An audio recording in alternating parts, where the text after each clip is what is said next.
So it's November and we're in Aviemore, so it's obviously pretty cold. Saying that, we have been here before when it's been snowing, and so far none of that yet.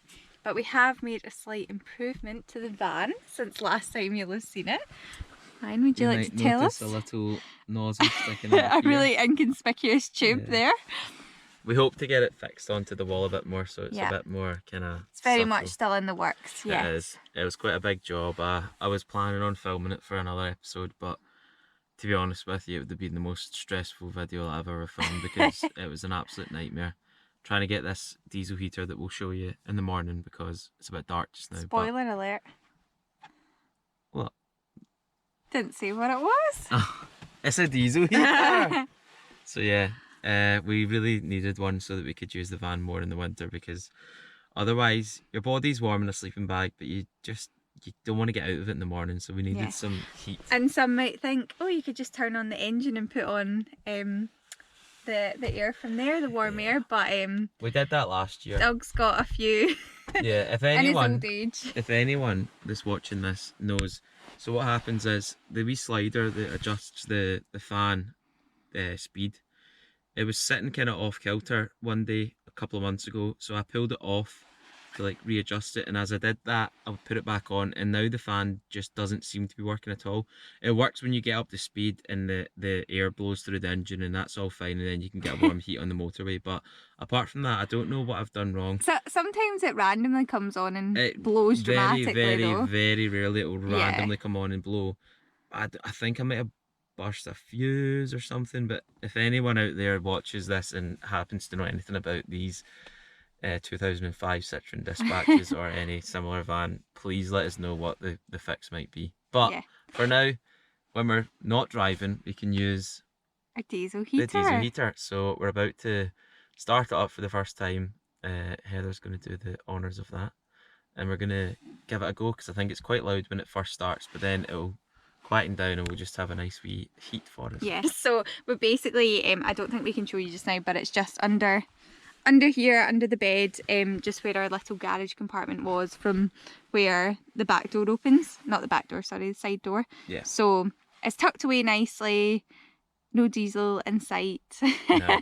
It's linked up to our leisure battery as well, so I think as well when it first turns on it'll use quite a lot of the power, but then I think when it's going and it's just warm and we can turn it down a bit lower, then it should be fine. So as well, mind our lights.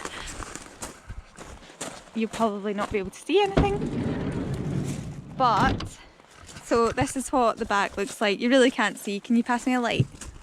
So obviously it's just the back here, and this big red thing here is our diesel heater. So on the front there's obviously 4 nozzles, so we can put 4 nozzles going in different directions. Just now we only have one because it was actually quite tricky to get one that was long enough to do what we were doing. So as you can see, we've got 2 joined together now with some electric tape, so let's hope that that's okay. But with that as well, so Ryan was powering them all up to the leisure battery, which is also tucked away in here somewhere, but he couldn't quite get them going from all the same switch to work properly. So we have this little switch. Is it the left one or the right one? Who knows, but at least we've got... Okay. I'll show you. Okay, perfect. You're back through with me now. It's a bit all over the place, this clip. So yeah, we've powered it, and the control here obviously is supposed to sit on the diesel heater, but as you see, it's not very accessible. It's not accessible when we're lying in the bed or whatever. It's probably better that somewhere where we can actually see it, so that's why we've put it beside our other controls, so I think that works fine. It was a bit of an issue to extend it, but it's actually easier, and if in case anyone's planning on doing it, it's easier than it looks, but it was just awkward for us just with the whole positioning things. We just went for an all-in-one as well, just because I think that was a bit easier rather than the different parts. We just thought we just want it in one place so that we can, if needs be, we can remove it when it's summertime and put it back in. Yeah, in summertime if there's stuff we might want to take more stuff with us. I mean, not that we don't already have enough stuff with us, but we could take it out and then use that space for something else. So, but let's get it fired up. This is the moment of truth. Let's see how loud it is. We'll show you a clip from outside while it's firing up. So we just have this little handy remote. I'm saying that, I've never seen it before. Oh, it's pretty simple. Did you hit on? I hit on. Okay, so wait. Oh, all very exciting. Okay, so it's saying on. Oh, and you can see the fans firing up. I can hear it very distantly in the background. Seems to have started to fire up, so you can see how loud it is. It uses quite a bit of the battery to start up, but we knew that in the first place, so we're prepared for that. But then after it's, as I've said before, after it gets to heat, it'll be okay. Bit of a disaster. Not a disaster, just not the success we hoped for. So we could hear it firing up. I don't know if you can hear that.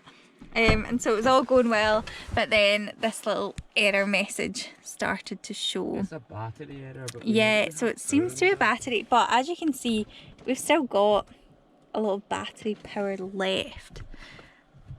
So not quite sure, but Ryan's going to try starting the engine, see if that, I don't know, kickstarts it into giving it some more battery. Yeah, I really am. I'm unsure because we have so much power in this. It does take a lot of power to start it up. We have a pretty decent sized leisure battery. But we have, like, this is back to 100 already though. Well, that's because it's charging. Yeah, no, that's it. okay. Yeah, you've got to take that percentage with a pinch of salt. So I'm going to try it now. Start it up with the engine on, which is very annoying if we have to do that. God's sake.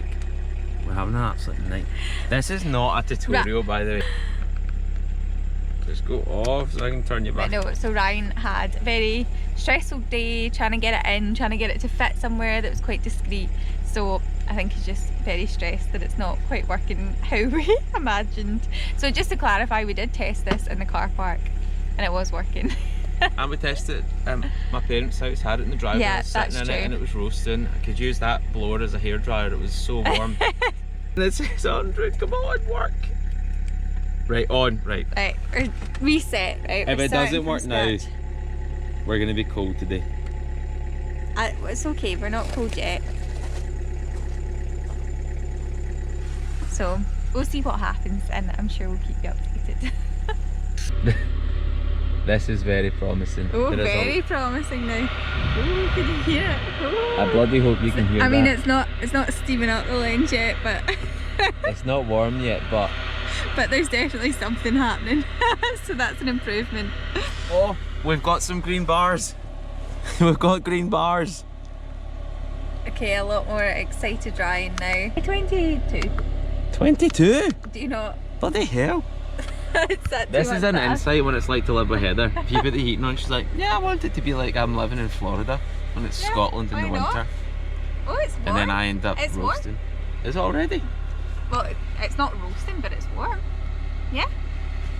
Not quite a hairdryer like you promised us. Give us half an hour and Heather will no longer have this massive jacket on. You must be looking at us like, why is she wearing an outdoor jacket in the van? And not any outdoor jacket. This is actually Ryan's dad's Woolrich jacket because I didn't think I had any that were quite warm enough.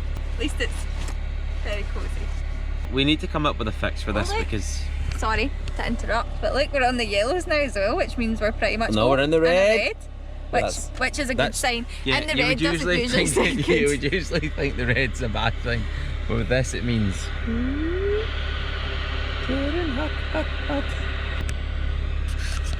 I just don't know when it'll be safe to turn the engine off. Okay, so hopefully we've turned the engine off, so hopefully we've got enough power in it now for it to work for the rest of the night. Oh, until we go to bed. But from a distance, it doesn't sound too bad, but also it's not got to temperature yet. Once it gets to temperature, it'll start quietening down. We'll bring you back for when it quietens down, hopefully. But yeah, also, what I was going to say is for people in the comments that might be worried, we do have a carbon monoxide alarm in here. It's now reading 14 degrees. So once that hits 22 that Heather wants, we'll be sweating and it'll quieten down. So it should be all good. But yeah, welcome to the struggles of fitting your own diesel heater when you don't really know what you're doing. Stressful. How you doing in here? Yeah, well, as you can see, my jacket's off, so that's an improvement. It's feeling good. We've turned the engine off finally and it's still blowing, so long may it last. Yeah, fingers crossed. It seems to be doing okay. 23 minutes in total. Well, that's since we started That's this whole with it dilemma. on and off, Yeah. and yeah. But I reckon without all the hassles that we've had, we'll get it down to a fine hour. It'll be Yeah. fine. If anyone in the comments can give us any tips on how to... What's gone wrong? Yeah, I know that it draws a lot of battery in the beginning, but like we have a leisure battery and it's a decent size, like it really should... Don't be disheartened, Yeah. we've got a lot of heat going. I suppose we only have to start the engine for like a couple of minutes to get it going. I don't think we need to do that. We haven't done that the other times. The Yeah, the that's test runs, The so test run didn't do that. yeah.